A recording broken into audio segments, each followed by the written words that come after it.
Hey, nice job with with the setting up of the meeting and stuff. Well, thank you very much. Appreciate that.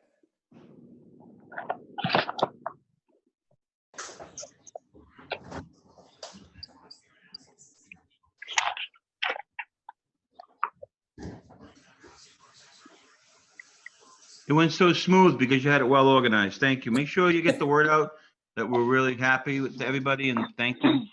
I will. I will.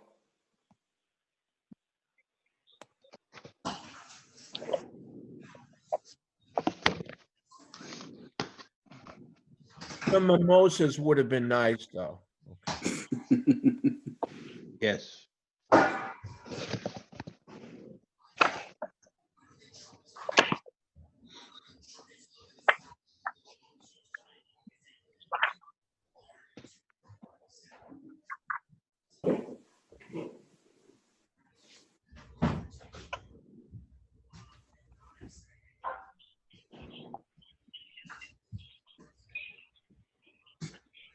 Okay, we have Rick. We'll call this as to order. Meeting of the West Newbury Board of Selectmen, Monday, October 19th. It's now 7:12 p.m. This meeting is being broadcast on local cable TV and recorded and rebroadcast on the local cable channels and on the internet. The meeting is also accessible by remote participation. This is a Zoom meeting today. The phone number, if you go on that way, is 646-558-8656. The meeting identification number is 913-7806-0209, and the passcode is 295450. And again, that's a Zoom meeting on this particular meeting. A couple announcements. If you notice, you might have some discoloration of your water. The next couple of weeks, the hydrant flushing is going on.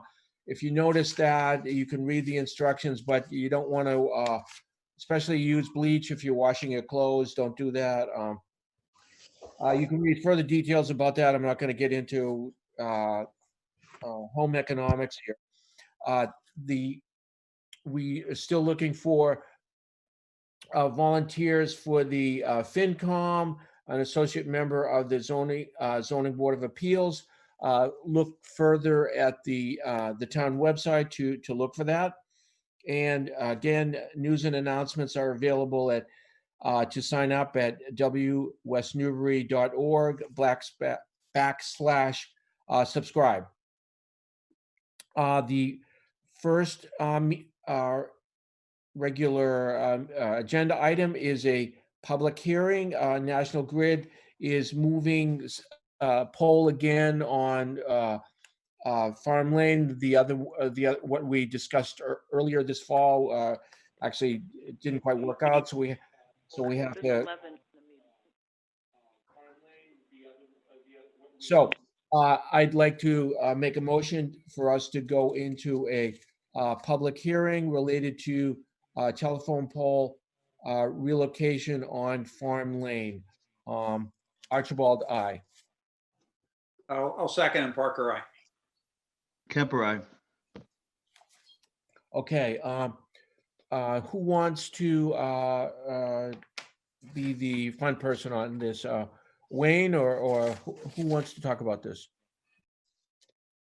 I don't know if National Grid was joining us, but it's to save a bunch of trees that were originally proposed to be removed. There was 3 non-high hazard trees. The rest of the trees that need to be removed are high hazard trees, but there's 3 non-high hazard trees. And by putting a new utility pole on the same side as the street as the other, I think 12 poles. This is that one random pole on the east side of Farm Lane that they're going to move the electric onto the west side, so everything will be running on the school side of Farm Lane.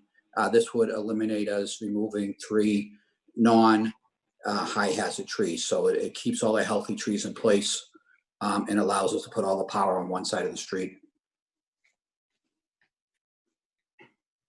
So this would be So the pole that you want to move, I'm looking at the map, Wayne, is on the Chestnut Street side of Farm Lane. So not the school side, the other side, right? Is that it? That's correct. It's opposite, it's opposite the school side. Yep.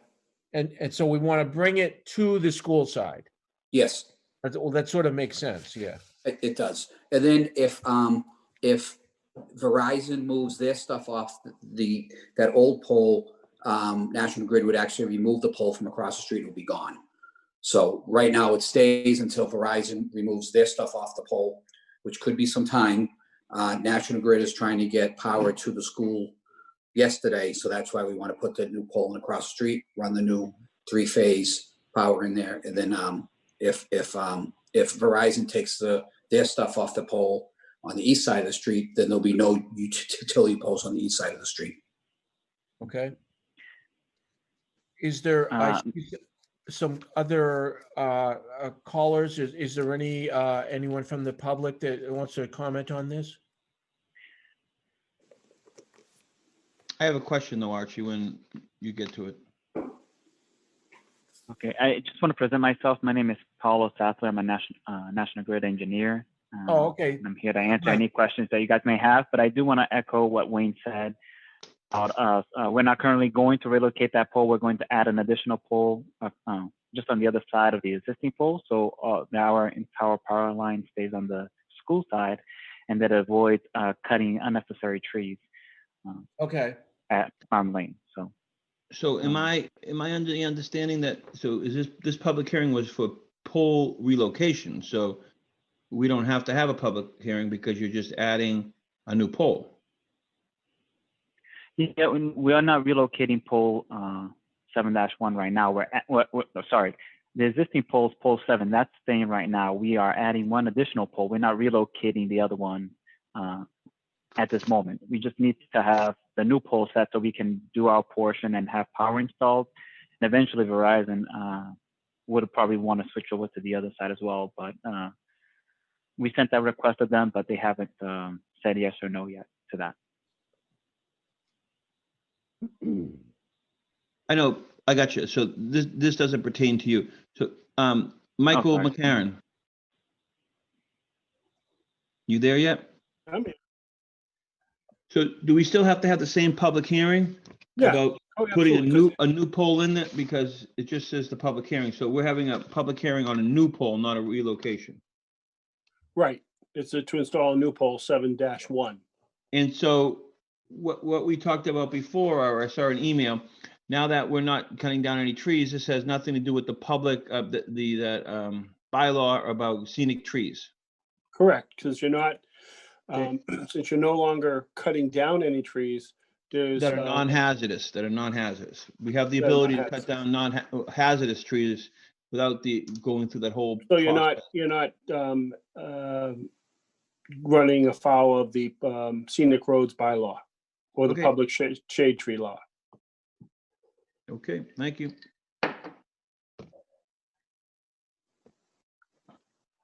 So, any further comments? So someone want to make a motion?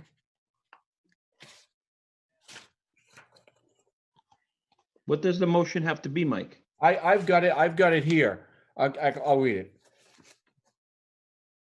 I move that the Board of Selectmen approve the petition of Massachusetts Electric doing business as National Grid to install a pole, wire, and fixtures as follows. One, SO pole number 7-1 on Farm Lane, beginning at a point approximately 20 feet from the center line of Farm Lane. Add the new pole number S7-1 with necessary equipment to existing pole line for Pentucket Regional School project. Kemper, second? All in favor? Archibald? Actually, I have a question. Okay.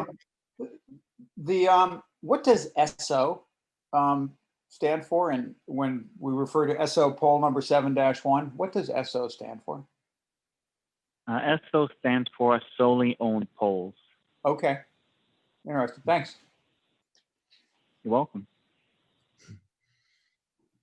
That's a good question because I didn't know what it was either. I thought it was just a typo. Well, no, it appeared in various places. I just didn't have a clue what it meant. So now I do. That's great. Okay, everybody vote. I'm in favor of aye. Kemper, I Archibald, aye. Okay. make a motion to close the public hearing. Second, Second. All in favor to close the public hearing? Archibald, aye. Kemper, I. Parker, aye. Thank you, gentlemen. So, All right, we'll let you know once that's available for signature. We'll want to turn that around quickly to allow them to go forward. okay. Great. Next item is special event permit request for Myopia events on October 24th, November 10th, and November 17th. My comment would be that there have been these since, there have been some of these since the COVID emergency and so forth, and that they have been signed off by the police and fire. So the numbers of people involved are low. So I don't have I don't have any issues with these. Angus, has there been any problems with any of these in the past 6 months? I don't think so. No. Not that have come to my attention, nor to the chiefs. I have no problem with it either, Archie, but I would just ask, make sure they comply with all of our local Board of Health rules and regulations associated with the COVID-19 epidemic. That's all I would say. That's very good. And I would recommend that next time you get them in earlier. Yeah, and it did come in with their apologies. They admittedly lost track of time. It actually just came in, I believe, last Tuesday, all three of them. And they profusely apologized. It apparently just got overlooked. So they're aware of the normal timeline.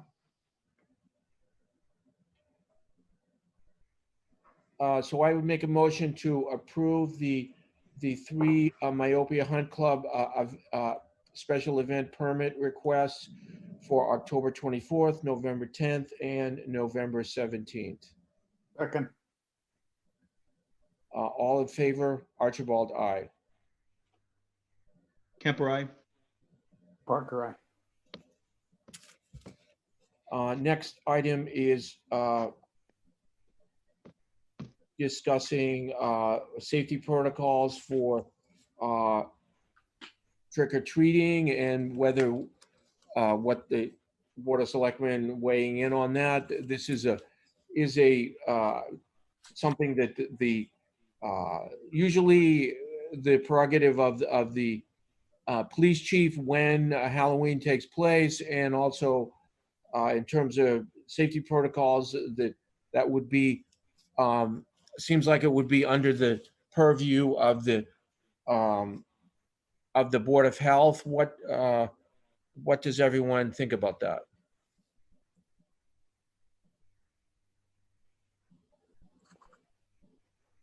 Yeah, I mean, I think I agree that it at this point should be a call of the Board of Health. I mean, I know there've been at least a couple of communications with people speaking out, objecting to trick or treating this year.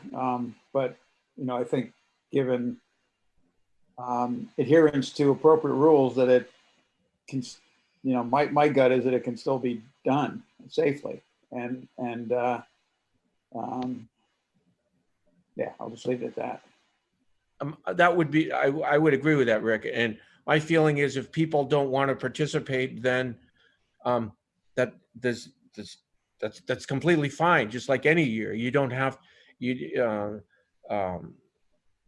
you don't want to be a parent taking your child out, that's fine. And if you don't want to be a household participating in giving out treats, that's fine too. You just don't turn your light on. I sort of and follow the guidelines that have been put forward by the Commonwealth Department of Public Health.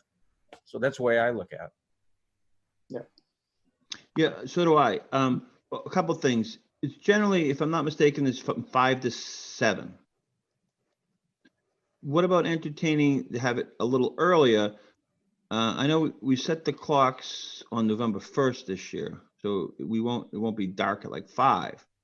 But what about having it from 4 to 6 where it's a little bit lighter? Does anybody, and this is a discussion point. I don't have any feeling one way or another.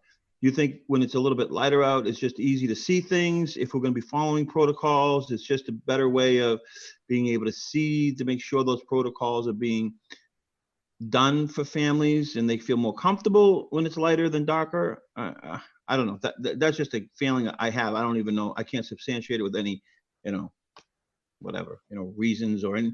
That's just me. I don't know. What do people think?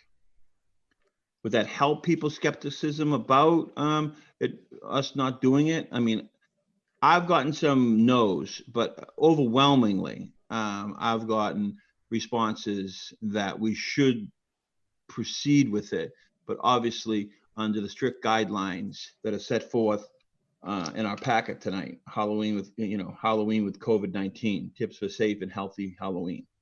And residents must adhere to the following, and we should obviously make this public, that, we're doing this, but with the caveat that everybody follows these things, because if we can't have people follow these things, then, we would not have allowed it to begin with.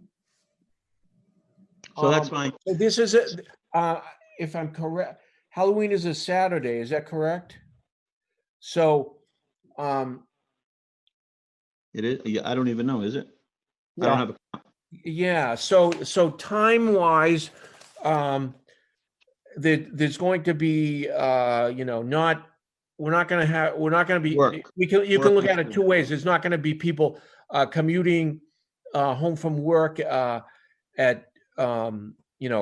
after 5 and so forth. So in that What about sense, just the concept? What about the concept that when it's lighter out, when I don't even know, does it people feel there's any validity to that? Anybody? I don't know. I don't think it's a big deal, quite honestly. Okay, people aren't going to feel. Yeah, but who's going to your house? Nobody goes to your house way up there. You got a point. I think the last trick or treater we had was 23 years ago.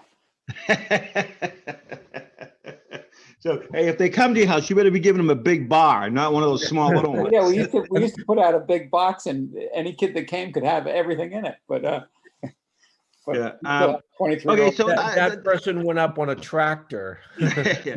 So I'm not bent on. I just thought it would be a good thing to discuss. I don't know. Does anybody here have any opinion other than us three?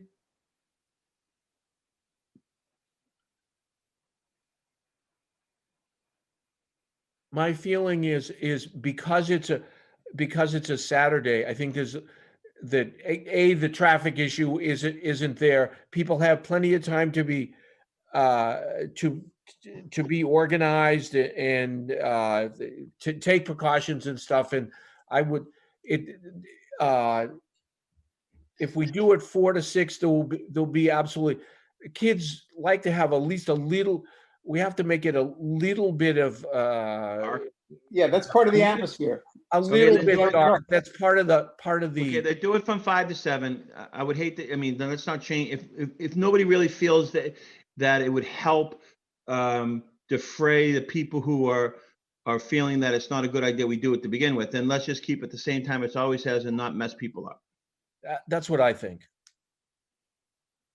And I'd like This might be a good time to talk about this, Archie, since it's Halloween. But that like marionette or whatever the heck that thing is in your background right there is scaring the hell out of me. I know Does that thing come alive? I've left my TV on when I fell asleep, but some programs or some movies that are horror movies on, I'm almost positive I've seen that thing at like 2 o'clock in the morning. Okay. So then, so I'd make a motion that, that obviously that we would have Halloween, but, that we're very concerned, obviously, and that we pass out or we make available on our website and everywhere else we could, the Halloween with COVID, the tips for safe and healthy Halloween for residents. We strongly suggest that they must adhere to the following for the trick-or-treaters and and all Halloween activities. Even if you're having Halloween activities at your home, we would ask you to please follow these guidelines too. People just think because they're having it in their home, I guess that's the biggest source of these spreaders now, private parties, because everybody's adhering when they go out in public, but they think they're safe in their confines of their home. That we would ask it, everybody, please get a copy of these and follow these guidelines. I would ask that we forward it so that Jen can, if Jen's listening, so that she can get a copy of, if she hasn't got the packet, if she could get a copy of that. Yeah. They are posted to the town homepage under news and announcements, but we can circulate it a couple of more times leading up to the date, and we can make hard copies available at different places around town. Good, because Yeah. people were asking on social media today if West Newbury has early voting. Are they participating in early voting? It's like, whatever. It's just, so if we get this word out, it's just funny how we get it out so much, but nobody sometimes looks. So any way we can get this out would be better. So, okay, I'm done. So that's it. Okay, I think we're good on that. We don't have to vote on that, so that's good. No. But just, I would ask, it's important that Jen makes it part of the story that, we're agreeing and we want people to have fun, but it's important them to follow these COVID requirements that we're setting forth. That's important. I don't want people thinking that we're being reckless. We're not doing that at all. It's the caveat. We think, there needs to be people to move on in this new normal, but there are some restrictions that need to be followed so everybody can enjoy and have a happy, safe life. Okay. Next item is discussion of the schedule for mowing town-owned fields. I guess some people had basically we just want to get the information out that what's happening with this. So Wayne, can you just give us you have a very good spreadsheet on how different fields are being treated in terms of the schedule and how that fits into their part of their utility and ecosystem for the town. So just give us a couple of sentences on that. Sure. So last year, Open Space reached out to us to ask us about maybe mowing later in the season, or maybe even skipping sections of mowing to like every other year to encourage wildlife and activities to blossom. I know that Carol Decker, I believe, is on the line, and she was one of the main committee members that reached out to us. And I expressed to the Open Space that we're willing to try something as long as we don't get complaints that it looks ugly or it looks like it's unmaintained. And we have done it on a couple of open space locations in town. We had one that came up a few weeks back at Indian Hill that the neighbors weren't really informed. I never informed them what I was doing, so it was a little they were a little confused about what we're doing. Once we had a meeting out there last week, we informed them what the strategy was. We came across a plan that I think works for us for this year, and it controls invasive species. So I think it's a work in progress, and it's something that we might want to visit every year or two to see if there's things that we could do different. But I think we're at a good point right now. Okay. Hey, I wonder if Carol had anything she wanted to offer. Yes, I would. Hi, everyone. So one of the things that I had noticed, so I'm a new resident in town, about 3 years, and part of the Open Space Committee. And having waded the meadow field and some of our other beautiful properties, it was started looking at what is the mowing regimen and how are we managing what used to be in some cases hay fields, but now we should be looking at them as pollinator fields. So there's this whole group of our native bees, our native butterflies, our native wasps, and many other species that are in serious decline. They're in decline because of habitat loss, pesticides, neonicotinoids, which is the systemic pesticide that's put on plants. So they're in huge decline, and all of our crops are pollinated by these insects. The honeybees, are not native. They're managed. So we're looking at all of our native pollinators. So by saving some of these fields from mowing every year, we can allow some of our native asters, our native goldenrods, all of our native wildflowers to blossom. So we sat down with Wayne and said, let's take a look at some of our fields. And so we had agreed not to mow the Cherry Hill Reservoir field. But then by August, started noticing that a non-native shrub was coming up in that field like it had every year.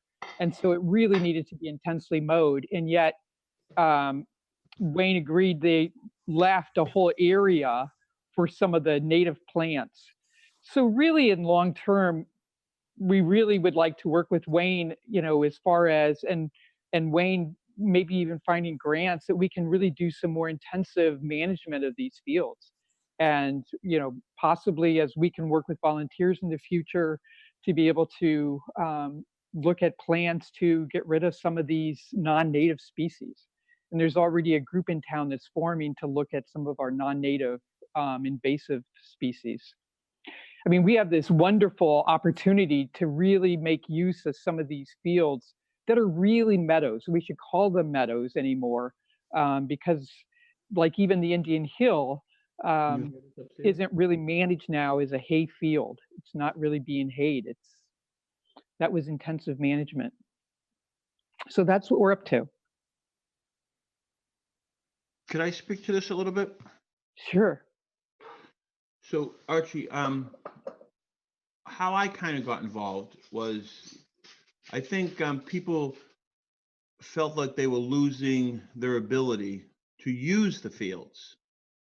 So I agree with everything you said, Carol, and Yeah. obviously we should try to be promoting as much in conserving land and trying to make sure that we're not ruining habitats for different species and controlling invasive species, because they could just wipe out everything. But what has been a common thread, I don't even want to say the other side, but just about the discussion is that, and I know when we all met down a couple of Fridays ago, this land is not one of those, but it's like we've used taxpayers' money to buy some of this stuff to be able to use, and we were told we were going to be able to use passive recreation. The person explained to me, now I can't even walk my dog like I used to be able to walk there because we're trying to save this field for butterflies and birds and stuff. And I'm not diminishing that. I'm saying what they said. So that needs to be in the equation. There's a lot of taxpayers' money that has been spent so we could save these vistas and these views in the land, which I've never voted against as a selectman or at town meeting. But we have to empathize when there's taxpayers' money and they're told something, and then we're taking that away from them. And there needs to be a broader discussion, I think, to make sure that everyone, is happy, I guess would be a good way of saying it.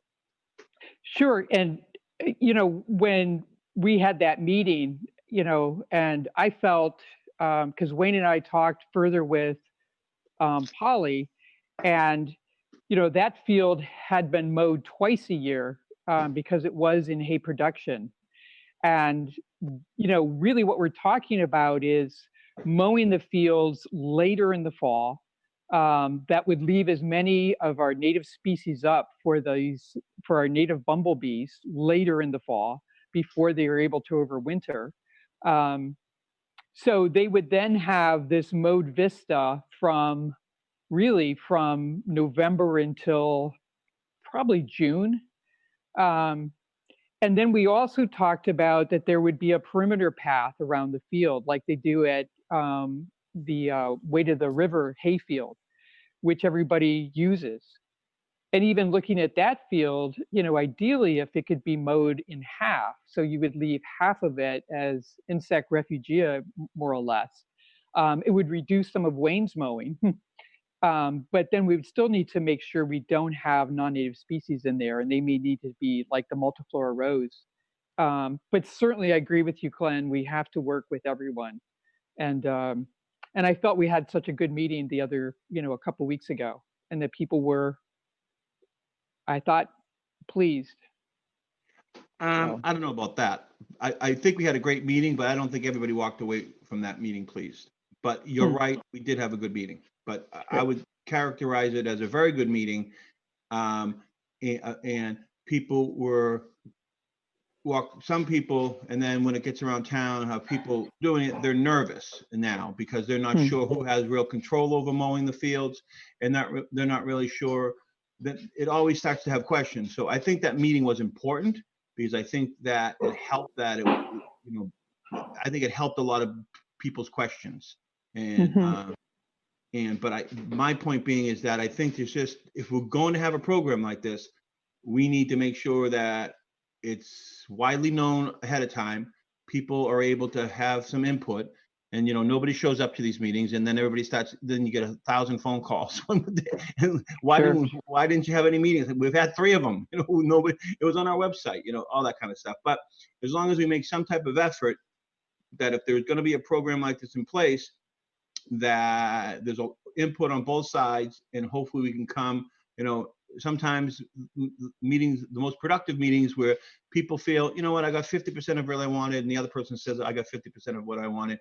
Nobody walks away like happy, but they say it was a very productive meeting, and it was, at least, I think everybody knows where I'm going. I tend to talk too much, but that's what I'm just nervous about, because people feel, because of trying to, everybody doesn't feel the same way you do about protecting habitats and protecting bugs and bumblebees and stuff like that. And people feel like their land that could be, quote unquote, could be taken away from them, that they've been using with passive recreation. And when maybe I wouldn't have voted for this at town meeting if I knew this was going to happen.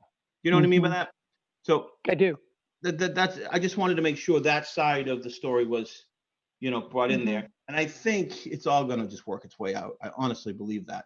I don't have a bad feeling about it, but I just think if we're all open and everybody understands, people feel like they have maybe a little bit of say in the beginning part of it, rather than having it done and then nobody see the problem with those fields. Everybody thought they were just not being mowed because of COVID. They didn't even know there was a program down there, and they weren't being able to use those fields the way they used to use them in the past. But they thought it was just COVID. People didn't get around to it. But then when they were told that they weren't being mowed for the specific thing, that's when it all got kind of goofy. And so maybe if we have those meetings beforehand, Wayne, we all have to understand the mowing of the fields and taking care of it all, especially the town ones, obviously, it comes to the selectmen and Wayne. And so Wayne needs to have if he's going to have a program, and we need to give reasons before we implement the program. And so everybody can, like yourselves, you guys spoke up, rightfully so, and wanted to save some things. I think it was great, but everybody didn't. So we just have to make sure that we understand we live in a world with a bunch of different thoughts, and we just make sure that everybody's around the table when these decisions are made. That's it. I have a question. So what is the, and I don't know if anyone has any, what is the time frame on mowing a field before you start to get saplings that are much harder to deal with? So you're getting sumacs or small maples, or how long can a field be unmowed before that happens? The equipment we have, we could go a season, so we could go a whole year, but we'd have to hit that section next year. So you can't go more than 2 years, or we have to get some other equipment to cut it down. So if we were talking about doing like a half of a field 1 year, then do the other half, and then alternate back and forth. So every year you'd have one field growing for a season, a full year. We wouldn't want to go 2 years because it gets really out of control. But what we learned this year is that we just can't automatically wait a year because we had an invasive species growing. So it was great to Carol and I and Butch, we walked around and we found all the invasive species and we started mowing those down. So instead of keeping half the field not mowed and the other half mowed, we'll end up taking around 75% of the field, especially the one at Indian Hill. Is we had a lot more invasive species as we were down there on Tuesday this week, Wednesday last week. We actually found more invasives, so we started to shrink down the area. So in fact, open space only got like maybe 25% of non-mowable area, where we actually gave back around 75% of the field. Nothing is simple. No. But it was worth, for me, it was worth the try because it was nothing that we can't fix with just a phone call and just get out there, other than the headache of running out there and meeting and getting everybody upset. It was something that was easily corrected. It was a quick meeting and we extended our mowing. So it was something to try and see, who it affected. It was great to hear how it did affect them. And now we understand what we're up against. Okay, Glenn, you feel we need to do anything else? Sorry, Archie, it was on mute. No, just as long as there's a seat at the table for everybody. And before we make these decisions, that, passive recreation is a big thing in this town, especially now. And people take it serious. And when they feel that's taken away from them, they want to know why, especially when taxpayers' dollars have been used to give that. So that's all. I think better communication is always the key in situations like this. And I think if we communicated better, we wouldn't be at the point where we are now. But I guess I'm wondering how we do communicate, making sure that the people who are going to care actually see the communication, hear it. And I don't know. I think that you're right. That's a good question, because we've never had that problem up at Mill Pond with the butterfly field up there, because it's always seemed to have been, I don't know, just everybody knew it. We talked about it. So that was very well communicated, and there was never a complaint that we used to, you know what I mean by that? So, and that's a highly used area. So I don't know, honestly, Rick, that's a good question. And maybe let me think about it for a little bit. And so Glenn, you suggested that some of the people left the meeting, that we had out in the field at Indian Hill and Middle, and at some later period expressed a certain unhappiness with the outcome. Did I interpret that right? Yeah, I mean, yeah, but yeah. Honestly, yeah. It's some, I think unhappiness in saying, okay, yeah, my voice wasn't heard, and we just have to deal with what we have to deal with. My voice wasn't heard. Was not. So, I mean, but that doesn't make that right or not. I try to, you know what I mean? And I thought it was, and I felt that it was. I thought, I had a different opinion. I wasn't there for the whole time, but I kind of had a different opinion. So, but, I represent everybody. So I wanted to make sure that side was, and I always say side because then it turns into like one against the other. But I just wanted to make sure that that voice was heard.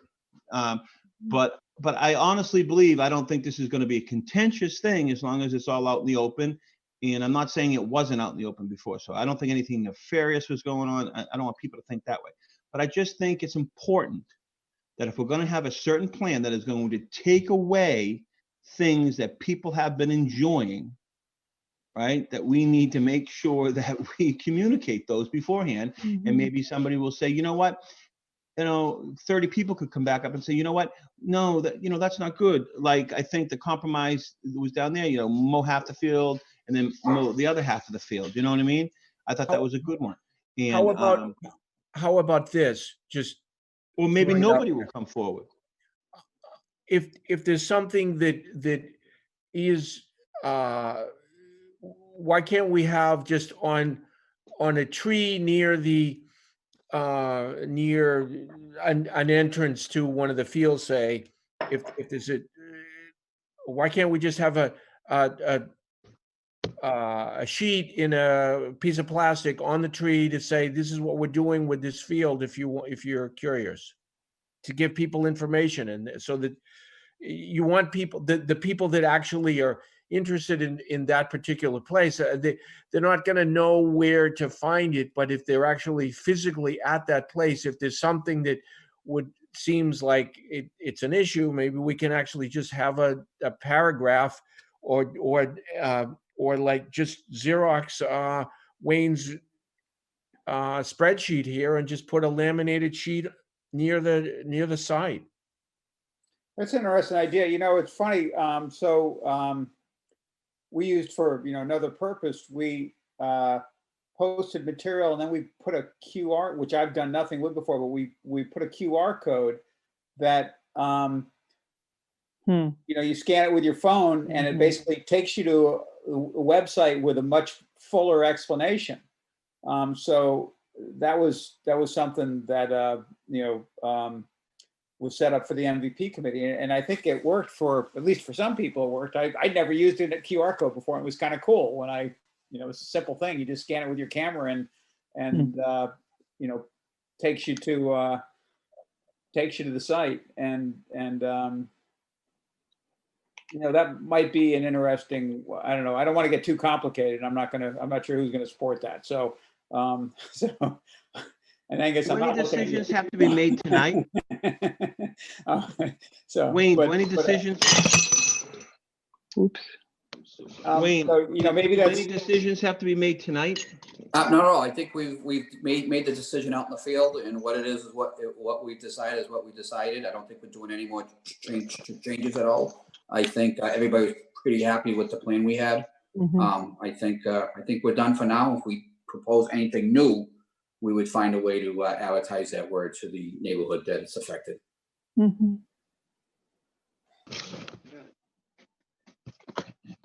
Okay. Well, at least we're alerted to, to where things are now, and we won't be caught by surprise at least not as much by surprise if there are issues in the future. Is this something, Archie, we should pencil in for maybe next spring before the spring season really gets underway, just to kind of have a similar discussion, but with some broader advance notice? And why not? Yeah. I mean, just pencil it in. We're really getting into the weeds here. So. I knew that was coming. If we only, and this is not a bad, people were very surprised that not the selectmen, and outside, just a committee could determine which fields were being mowed and which ones weren't. I think that was the biggest takeaway from that meeting, and people were blown away when they found out that the selectmen didn't have anything to do with it. Town manager didn't have anything to do with it. It was that open space could start dictating when to mow fields. Well, Glenn, Glenn, I just want to be careful. They did reach out to me. There was no gun held to my head on this one. They were asking me for my opinion, and I always think, if it's something that I could try and I could fix easy, if I got one phone call, the field wasn't mowed, we'd mow it and call it a day. So it was a trial case, and they brought it to my attention, and I still consider myself new to this little town of mine here. I said I'll give it a try. If I get any calls from people, we'll have to go back to our original plan. Just that COVID-19 came at the same time, so I think we might have got that call back in July, but we didn't because certain people were giving me a break, thinking my guys were overstaffed and overworked. So I think it just fell apart that way. But it really, I understand. it was You and I have had the conversation. I agree, Yeah. and I would agree with you. I would have done the exact same thing what you did, Yeah. quite honestly, because in the back of my head, I was like, who's going to care? You know what I mean? I mean, honestly, yeah, that's actually a great idea. Let's do this because it's a good thing. And then, in the back of my head, I would say, nobody's really going to care, but people did care. But I just wanted to make sure that was said. I forgot about that earlier. I looked back through my notes, that's the citizens were kind of blown away that an outside group can do that. And they said, well, what if we have a people? Can we start doing the same thing they're doing? And just dictate when things are going to be done and other things, and how those conversations go. They go foolish. And Yeah, Hey, Glenn, I guess the I thing don't know if the choice of word of dictate Yeah, is really I know. appropriate here. Yeah. I think it's an unfair characterization. yeah, it is. I don't know think about dictate, but there's a committee, they- there's a committee called the Open without- Space Committee. Yes, and I guess they were just they didn't understand that a group could go to Wayne and start and give recommendations when certain fields can be mowed. So forget about dictate. I would agree with that.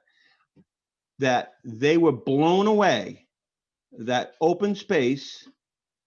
See, now it's going to get to a point now that I didn't want it to get to. Now we're going Okay, to well, start Glenn, doing I have an stuff idea. Let's stop. Yeah. Well, why? Because so voices aren't heard. No, I'm we've sorry heard about them. saying. I'm sorry about saying Glenn, dictate, but I yeah. don't think it's appropriate for a committee to be telling a department head when in how they should mow fields. I don't believe that either. It was a wrong avenue to do it, and Wayne was nice enough to do it. And we realize now it was a big, big mistake. So, Glenn, how should that proceed? If somebody has an idea that fields could be managed in a different way that would benefit the farmers, the citizens, the residents, and begin educating people to look at our meadows in a whole new light. I'm not sure, but I don't think the best way to educate him is when you told Mr. Thurlow that after mowing lands for 60 years for the town, he didn't know what the heck he was talking about. And I So never that's said what that. that's what people see. Now we're going to start really finding But out see, how Glenn, the meeting. you weren't there. You weren't I know there. I wasn't there, but Yeah. the individuals came up to me afterwards and were blown away by it. That's when people just left and could not believe the education that was being taken place. So when you say you thought the meeting was productive, telling somebody that in a meeting, I don't think is very productive. Okay, But you and that's weren't why people there. walked away from that meeting That's not- disgusted. Oh, wow. See, and I just think you're- Exactly. Wow. Huh. So obviously that's not the right forum to tell a man who's been a farmer who's been taking care of things in town that he doesn't know what he's talking about. And that's never what I said. He spoke. Well, that's what the meeting, that's how everybody was taking it. So. No, actually they weren't. Everybody wasn't. So you're calling, talked to okay, I'm sorry. Brian The White. people that talked to me, ma'am. So please don't call me a liar. These people I didn't came call to me. you a liar. No, so you're right. Everybody didn't feel that way, but the person you said it to did, and I think that's the most important. And I said I respectfully disagree with what you have said. That's Because fine. I think the man's due an apology, but you probably don't feel that either. And four or five people that were, but 4 or 5 people at the meeting feel the exact same way I do, because I wasn't even there and they came up to me. So I wasn't there to even witness it. So how would I even know it unless they came up to me? Okay. Yeah. Yeah. I'm done. This is the reason why the way this happened shouldn't have been done. Okay, I'm done with this conversation because there needs to be some more open minds and understanding what's going on in this town and institutional whatever. This is embarrassing.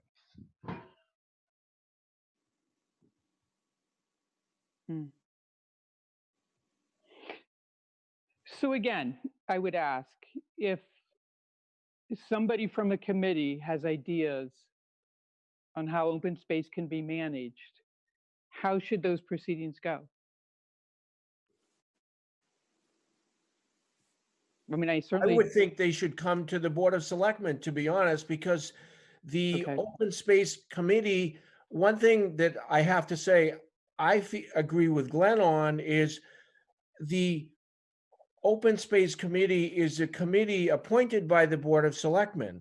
The, the, the, a lot of committees in town now are focusing in on their, not minutia, but their little area, and they're not looking at the big picture of the town as a whole. The Mhm. the finance committee, the library, the tree committee, whatever committee it is, they're a small piece that contributes to the whole, and they shouldn't be doing things in a vacuum. And I really feel that a lot of the committees in town are taking things on that are beyond their charges, and the charges that are giving them by the bylaws and by the Board of Selectmen, and they're not independent agencies. They need to get see the big picture. And so here's some place where something was done because they were focusing in on their one thing without talking about the town as a whole. So I think that's true about a lot of things. I'm not talking about open space in specifics, but I Mhm. think that's true of a lot of committees, is that a lot of it has to come back to the central focus of how is this helping the town as a whole, rather than a small committee. So that's where I stand with this. I think something like this should be brought back to the town manager or the Board of Selectmen, so that we get a broad-based opinion on something before action is taken. So uh, I agree with Glenn in that aspect. How do we deal with this? We deal with this by committees not acting independently.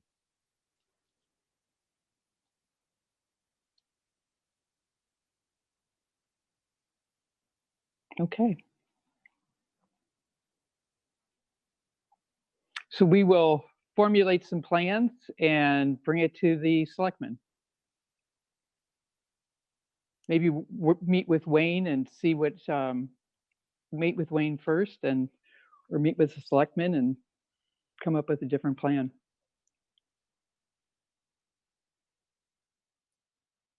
Does anybody object to the Open Space Committee speaking directly with Wayne?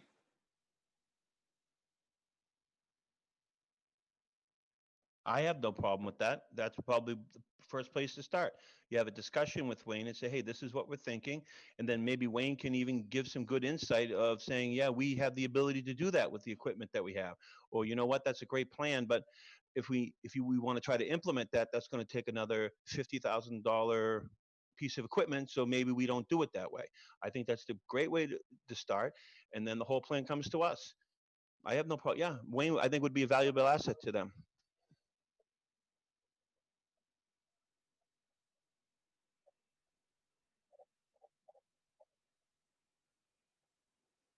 Okay, thank you all. Thanks, Carol. Thank you.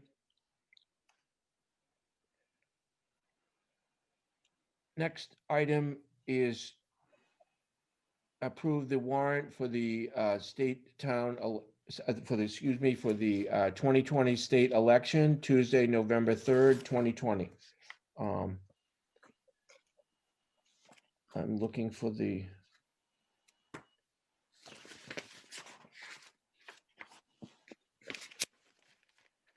Begins on page 35 of your packet. right, I've got it, okay.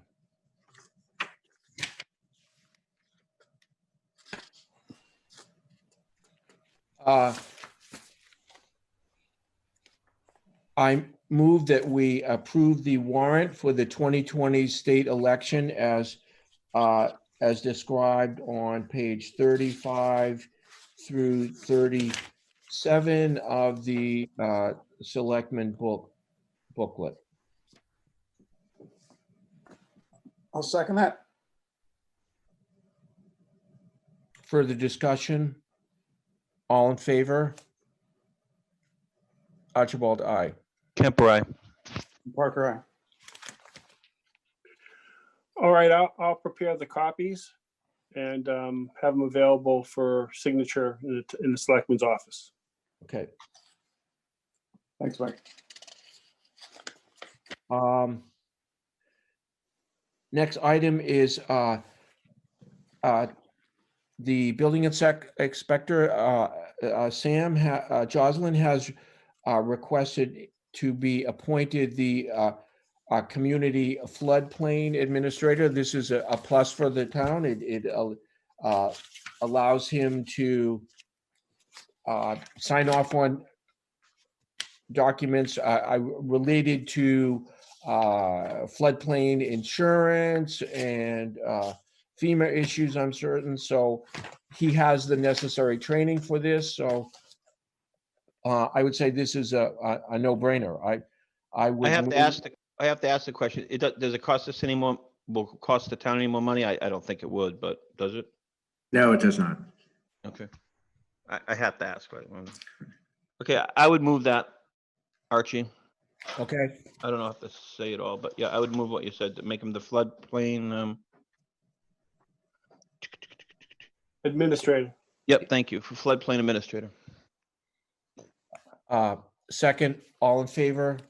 Archibald, aye. I'm just curious, how much, what is our involvement at a town level in development decisions within the floodplain? It says the responsibilities of the duties include involvement with permit process or permit application review for development in the floodplain overlay district. I'm just Sam's not here. I've been aware of, the fact that we have several areas in floodplain, or, quite a bit of area in floodplain in the town, but I don't know. It's never really come up in conversation before, from a permitting standpoint that I'm aware of. Actually, Building permit level. I'm sorry, say that again, please, Angus? At the building permit level, Yeah. that would be part of Sam's review. Okay.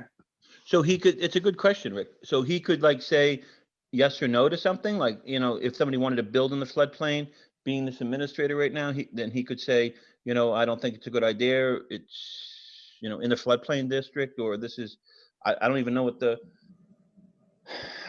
question would be, but what does this give him any more or authority to say yes or no on permitting in the flood zone thing, or just to administer those things? No, Glenn, you'd still be in the floodplain, whether he was there or not. He would have to then ask somebody else to determine whether this was in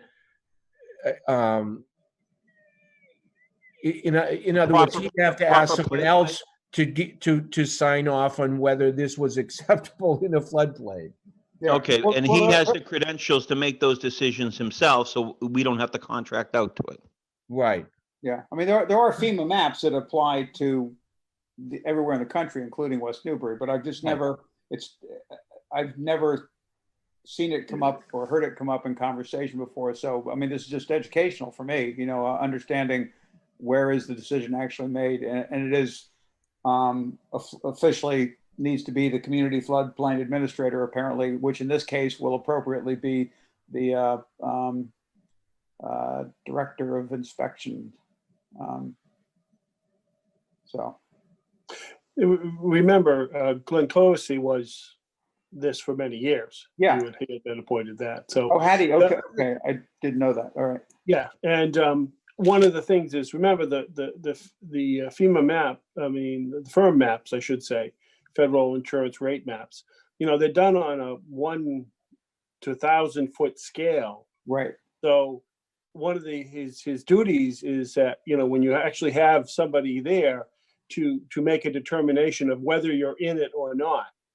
And obviously we'll be dealing with, a much more detailed topographical analysis. And so you need someone local to be able to, to say, yes, you are, or yes, you're not. Yeah. Because, sometimes with the maps now, the width of a pencil could make a difference of, 20 feet this way, Right, that right, way. Right. Yeah, no, and I think it's perfectly appropriate. I was just, I have wondered before, how do we deal with controlling development? Now, who deals with control of development in floodplain? And now I understand. So thanks.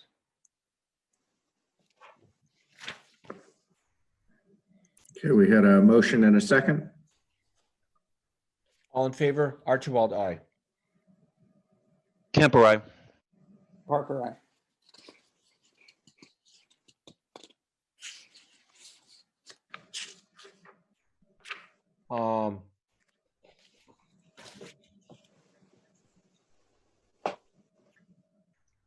I would, this is pretty self-explanatory. We've done this in other situations. I would request that we make a motion to waive the 15-day notice and confirmation process to authorize the town manager to appoint the treasurer collector if he finds a suitable candidate, and so we don't have to wait for the next Board of Selectmen meeting. Was that a motion? Yes. Okay, I'll second. Any discussion? Just to clarify, based on, what you said, Archie, someone might wonder if this appointment is imminent. It's not, but we're getting candidates, and I intend to go forward with interviews. And when the time comes to make an offer, I think what you're saying is not wait till the then next meeting, not the next meeting, 2 weeks from now. We won't have an offer by then. But the request is really to acknowledge this specialized position, and it's actually in great demand in the Commonwealth to find professionals with these qualifications. So if we do find someone, it's good to snap them up and provide an offer without an asterisk to it. So as we've seen in some other appointment processes, this does provide some good flexibility and helps us move quickly when we find the right candidate. And the reason why we have to do this is because it's in our legislation, something that we probably should change if we start revisiting that. But That's right. It would be good, Angus, if you just give a little reason why we're doing this, because somebody like Jen might be writing about this and wondering why we need a treasurer collector. You know what I mean? So we're not adding a position, somebody's retiring. Correct. Yeah. No, good point, Glenn. Yeah. Good point, Glenn. Susan Yames has indicated her retirement as of the end of the calendar year. She's been with the town about 8 years as the collector, and initially as the deputy treasurer, and then beginning in July of 2018, became the treasurer and collector. Both of those are bonded positions, statutory functions, and totally integral to the financial operations of the town, both the collections and the treasury side. So it's quite a lot of responsibility, and it's very important that we get a top tier candidate. And it's just been posted for maybe about a week and a half, but we've already gotten a good number of resumes come in.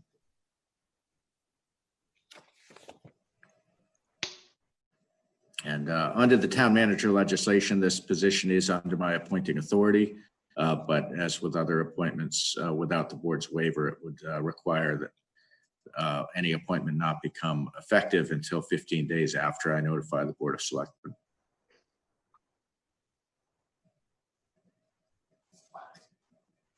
All in favor? Archibald, aye. Parker, aye. Kemper, aye. Sorry, I was. Thank you.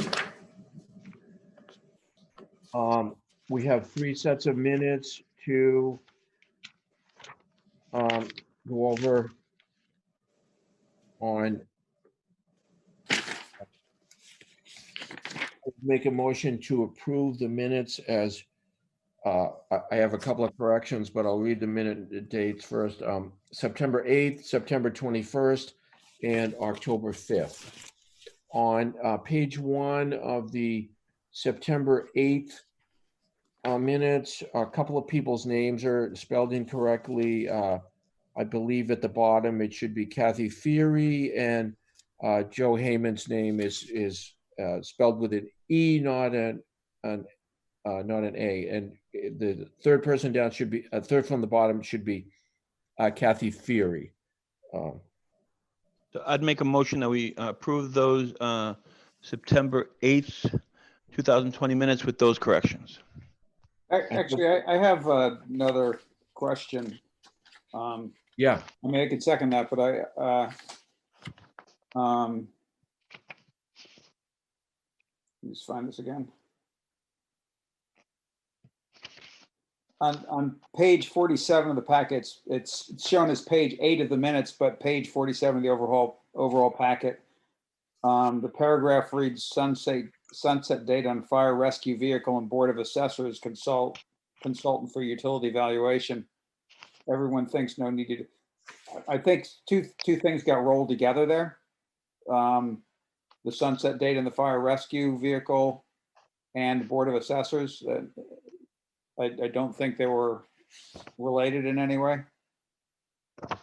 You're right. Nobody may ever go back and look at these minutes again, but if they did, so I'm not sure what they'd make of that.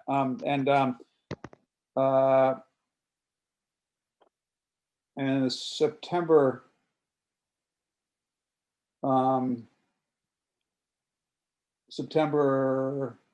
We're on the 8th.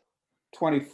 Okay, we're on the, all right. So sorry, I thought we were doing them all. I'd take that. I'd take that as a friendly amendment, Rick. Yep. To add that to my motion for the 8th.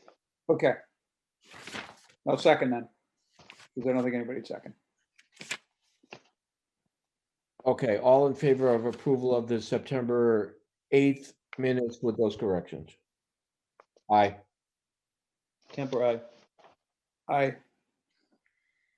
On the September 21st one, on page, hang on, I gotta find the page number. Page 53, right at the very, very bottom. It's not significant, but just to be correct, it says it's a vote on section H. It says yes 3, no should say 0. No big deal. Okay, see that? I also on that minutes, the September 21st minutes, page 51 of the packet or page 2 of the minutes, on 3 lines down or 4 lines down from the heading regular agenda, where it says Richard Page elaborated on the appointment of Wendy Reed. I don't know if that was supposed to be Richard Parker. I don't remember that I did elaborate on the appointment of Wendy Reed, but otherwise, was there somebody else in the meeting named Richard Page? I'm not sure. I'm not sure who that was. I think I remember, Rick, you just saying that should be a good, should fill the role in a good way. You know what I mean? I think. Actually, I think that was Glenn. I think that was Glenn's comment. I remember that. Glenn, you said that. You said Wendy does a wonderful job. Glenn, you were incognito. Hello. You were impersonating me, Glenn. Yeah, I'm pretty sure that was Glenn. All right, not a big deal. Again, I just was puzzled by it. So. Okay. So we want to make a motion? Yeah. on those? Anybody have anything with the October 5th one, so we can do it both at the same time? No, I'm good with that one. No, okay with that one. I'd make a motion to approve the minutes of September 21st, 2020 with the corrections that were mentioned, and October 5th, 2020, as in the packet. Second. All in favor, Archibald, aye. Kemper, aye. Parker, aye.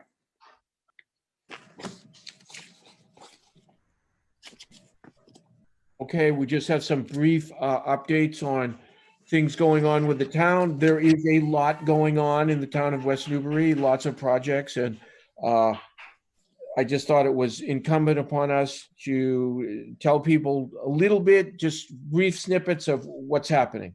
So Angus, I'll let you just pick them off as you go. Okay, so the first update's on the audit. This obviously a big part of each year, closing out the prior fiscal year.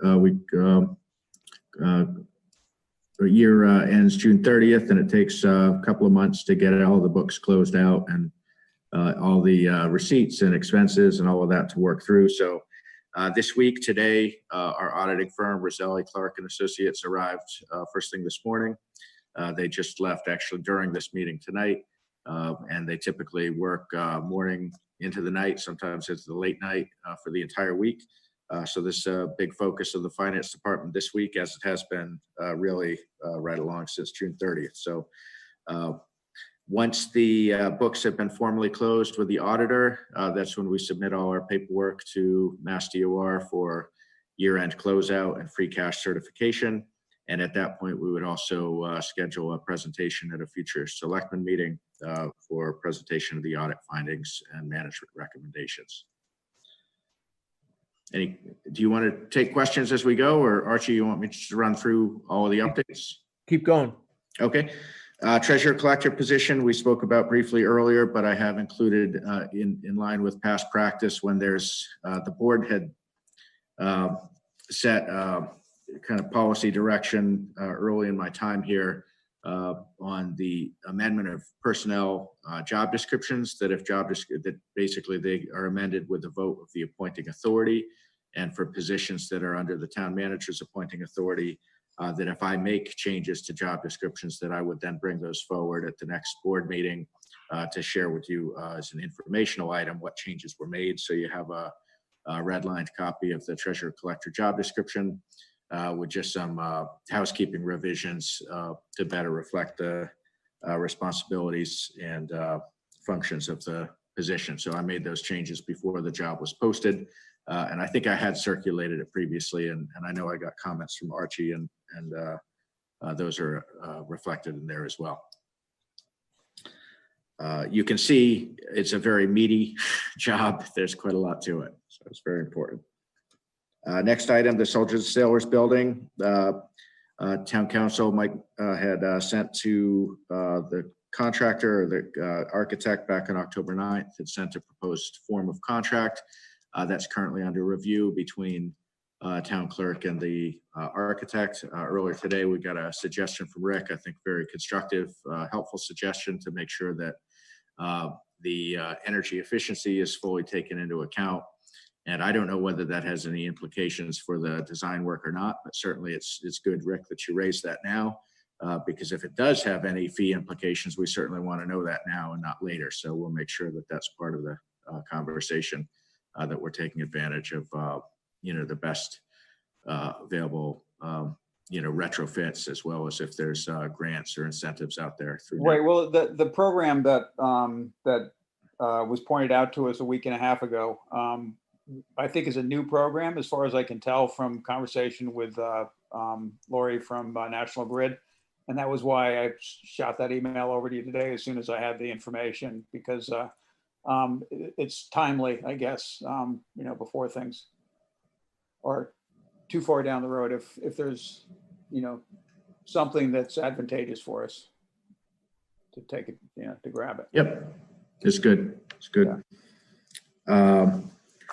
So as I said in the memo, once we have a executed contract, the Board of Selectmen will be the first to know, or if we don't anticipate any hangups, but if anything arises, we'll let you know. In terms of the capital projects, we heard a bit earlier tonight from Mike Couttet, both the water tank and the Wellfield Chemical Building are both on schedule and on budget.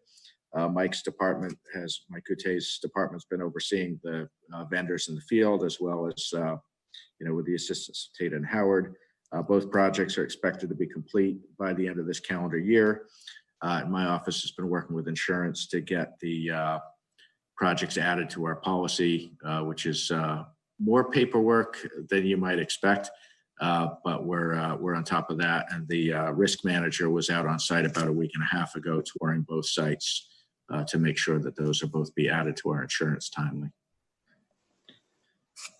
The middle high school, I included the slide deck from last Tuesday's school building committee meeting. I was at that meeting, and what we're hearing is everything's on schedule, everything's on budget. Some of the sub bids are coming in a little lower, some are coming in a little bit higher. On balance, the project continues to be on budget. Angus, so has any contingents? I saw a couple of changes. I didn't know. So is any of the significant amount of the contingency fund being used up yet at all, or no? Not that has, no, there's a couple of different buckets of contingency, and Glenn, I don't know, you may have a better handle on this than I do, even though I've been to all the meetings. It gets, actually, I think I missed one, but there's different buckets of contingency, and there's one bucket that does require a vote of the school building committee in order to hit. And we were presented with some decisions that we had to make as a committee last December at the value engineering stage. I don't recall, I'd have to. Yeah, but those weren't to use that contingency. That was to bring down different things so we could stay within budget. To bring it up. Yeah, I don't remember that we've been asked to hit any contingency. I think we've been lucky, Archie, that some changes that might have that have taken place that might have added to the project. Some of the bids have come in lower, so I think we're at a good point, and none of the contingency money has been spent yet. Cool. That's good. The Page School fire alarm, the contract was awarded to Johnson Controls. The original quote was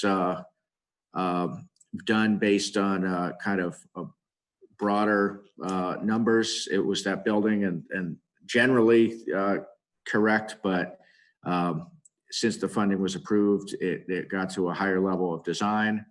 And Wayne held a couple of meetings on site with the contractor. They walked through it in detail, worked with the Page administration and the Children's Castle, both on, location, even for instance, just how loud the alarms are, that be calibrated properly. And so they're in the process of final design engineering. They'll be ordering equipment in the next week or so, and hoping to start mid to late November.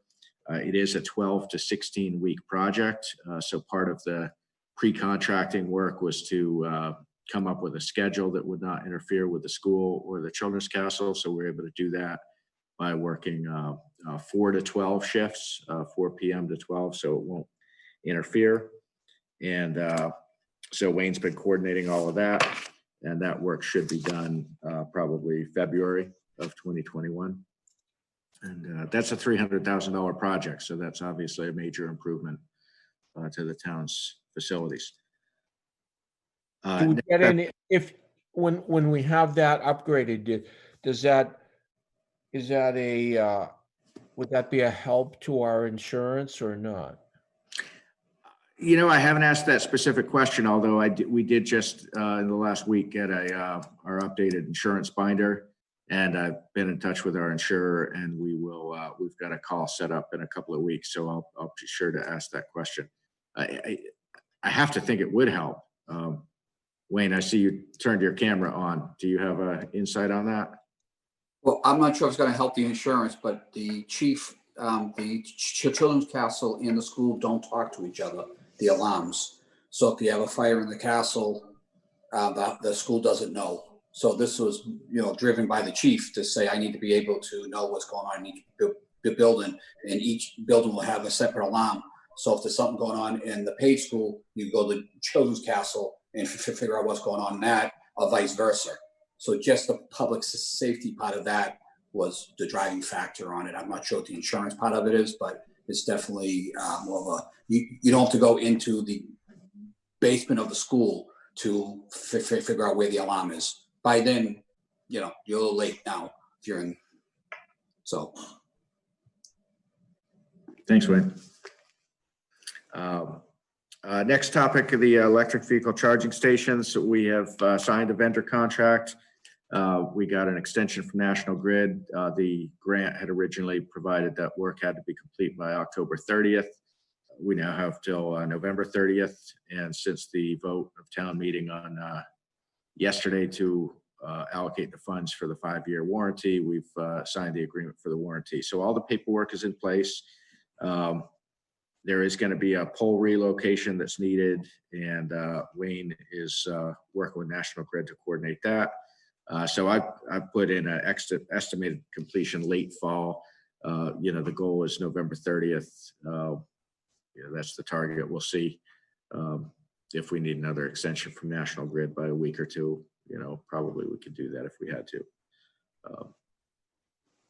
There is another Green Community Program grant that we received earlier this year, and that's to upgrade the HVAC system here in the town offices. And we've got a kickoff call scheduled mid-November, but we're not going to really start that in earnest until we get some of these other major projects complete. But we've had an initial call with Department of Energy Resources, and we'll talk with the vendor in a couple of weeks to just kind of get everyone on this thinking the same way in terms of schedule. So we expect to be under contract over the winter to begin the work next calendar year, hopefully after the winter, so we don't risk messing around with the heating while we're relying on it. And finally, the animal control vehicle. It's going to take 2 to 3 months to get the new vehicle delivered because of delays with supply. So in the meantime, we are working to extend the rental vehicle, and we're working on a cost split with Newbury Port on that. So that's underway as well. Great.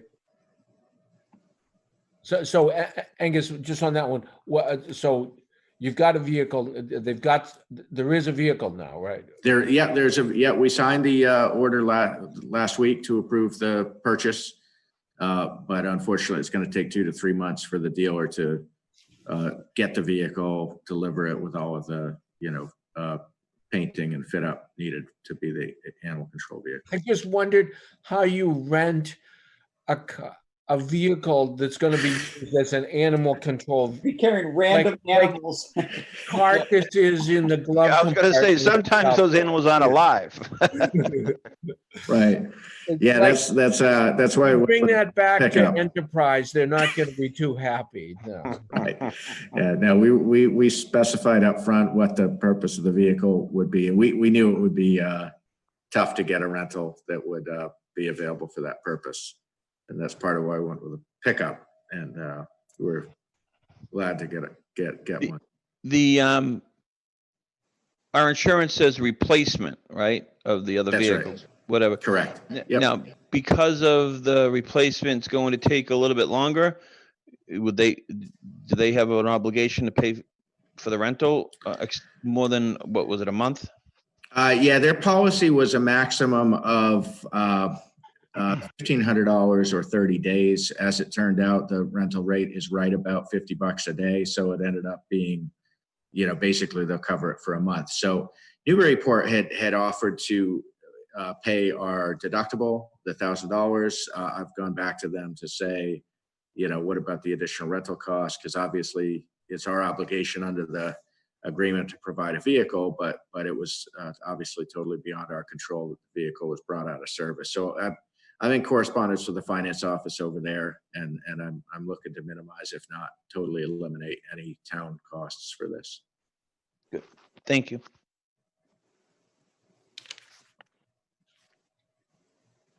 That's great. Thanks, Angus. Any items that you want to bring up on future agendas? I know, Rick, you wanted to mention something. We'll do it at next meeting about facilities use and, Yeah, and yeah, I got an email back from Angus earlier today, I guess it was, and yeah, that's fine if we take it up at our next regular scheduled meeting. That would be great. But yeah, there was some interest or a question posed about availability, or when would there be availability for small or smallish groups to use town facilities. And the Board of Health will be, yeah. The Board of Health will be talking about that a bit. Yeah. Their meeting tomorrow afternoon. Yeah, I may try to sit down in that meeting if I can, so. That's a great thing, Rick. And what about, when are we going to start talking about opening up back up again? Or, and I'm not advocating for it, but I know we've been closed since whenever. But there are, you know, guidelines from the state, and we're at that level. We're not in a whatever colored town, but I think we need to start opening up, and, you know, obviously with restrictions and understanding of social distancing, masks and so forth and so on. But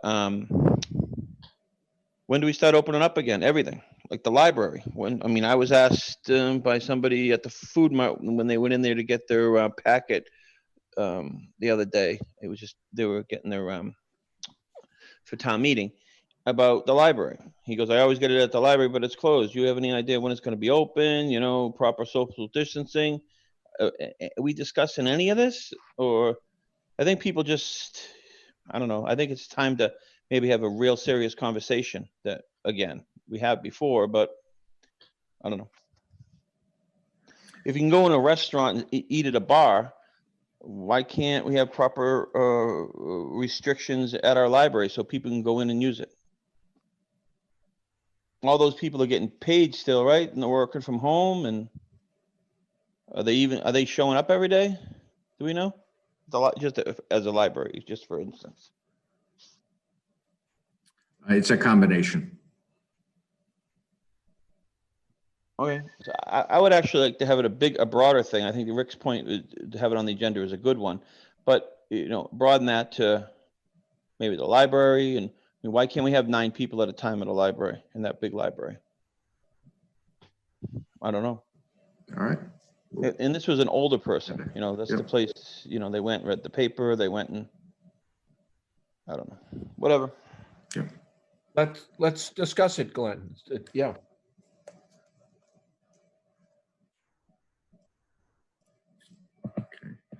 Angus, just on that note, have you had any inquiries about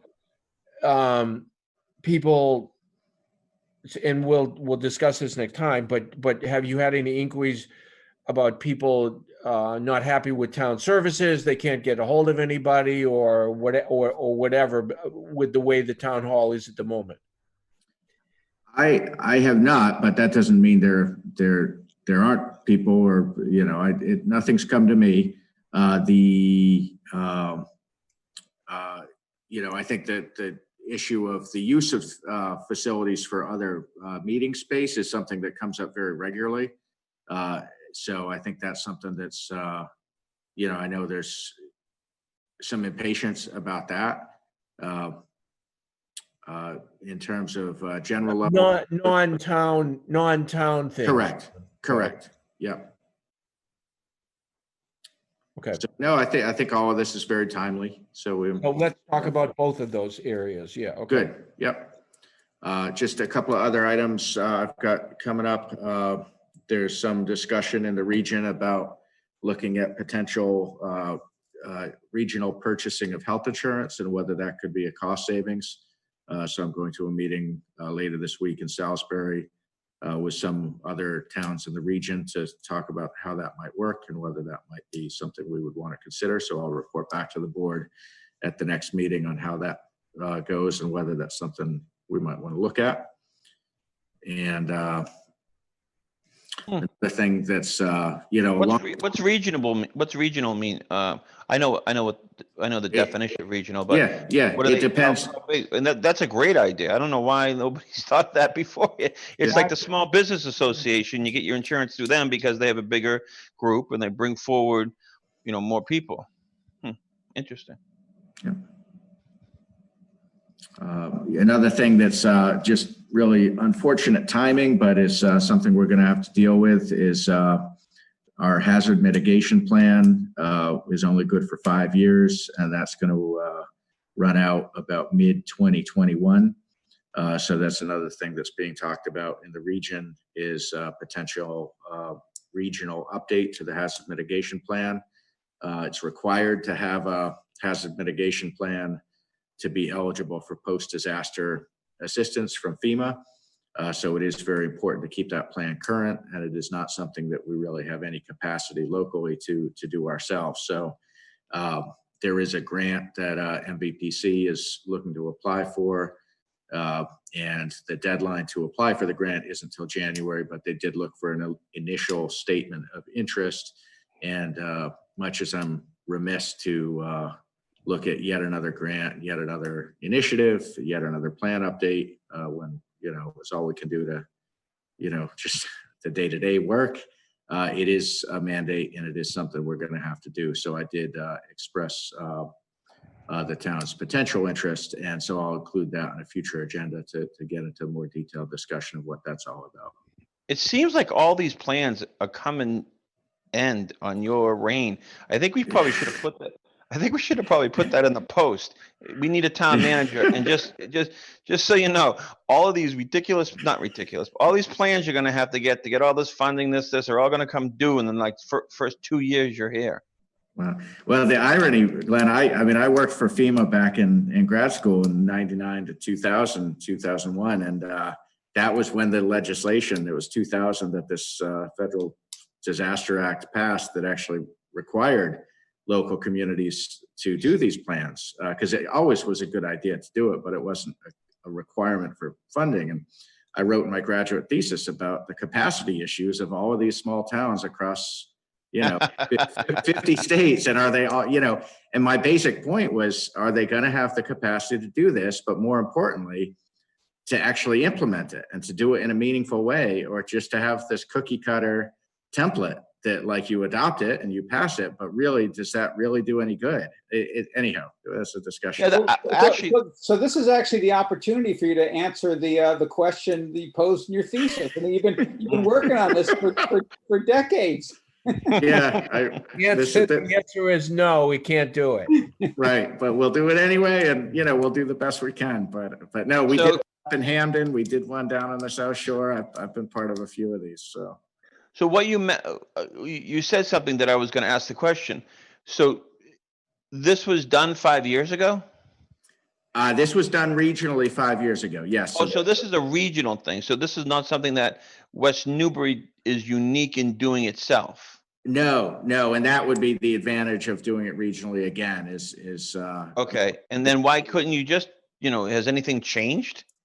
Why can't you just use the whole plan and update it? Or is that goofy? Of course. That's I don't think it has to be a huge lift, but again, it's a matter of, you know, you get out of it what you put into it. And you know, I do think some of the updated modeling on you know, sea level rise or these kinds of things are certainly going to work. Okay.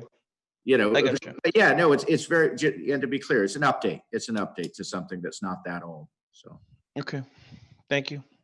I think it's a nice was a sequel to the Municipal Vulnerability Committee. It is. It's highly relevant. Yes, it's a natural progression from there. Glenn, we're going to put you in. We'll be right on it. Carry it out. No, thank you. Okay, we make a motion to adjourn, or is that Second, Score the point on that one, Mike. all in favor? Aye. aye. Temper aye. Good night. Good night, everybody. Thank you. All right, thanks.